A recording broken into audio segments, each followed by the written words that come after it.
রে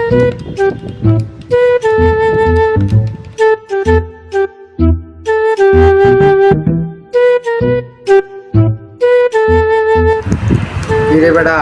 এই মাসে পেঁচা কিনার তো অবস্থা খারাপ এমনি হলে কেমন হইব তোর বেতন দেবো কেমনে দোকান খরচ কেমনে চালাম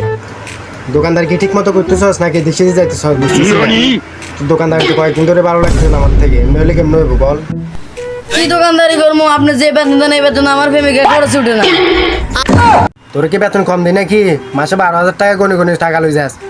কাম খরচ নি তুই 12,000 টাকার বেতন কি তোর কম দিই এই বয়সে তো কি এর ফেম তোদের মতো থাকতে তো বেটা আমরা মেয়ে কিছু সেটাই চিনতাম না বয়স হয়েছে নি তোদের ফেম করা সেরকম মনে করেন না আমাদের যোগ এখন আর নাই যোগ এখন চেঞ্জ হয়েছে কি তুই কি আমার সাথে তর্ক করবি কিছু তর্ক করতে আপনার লাগে আমরা চাকরি আপনি করেন আপনি যে বেতন দেন এই বেতন আমার ফ্যামিলিকে খরচ উঠে না আপনি চাকরি আপনি করেন তোর মতো এরকম 3-4টা ফলা ফামু 12,000 টাকা দিই তোর আমি শুধু শুধু রাখছি যে বেটা ফেম করস বেটা তোদের মতো বয়স থাকতে ফেম কি জিনিস সেটাই বুঝতাম না এখনকার জমানা ফেম আসছে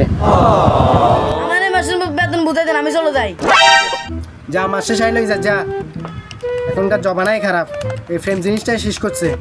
এখনকার আর কাজের প্রয়োজন হয় না আগামী বছর আমি আর আমার ফ্যামিলিকে পালা বিয়ে করতেছি আমরা বলে গেলাম দোয়া করবেন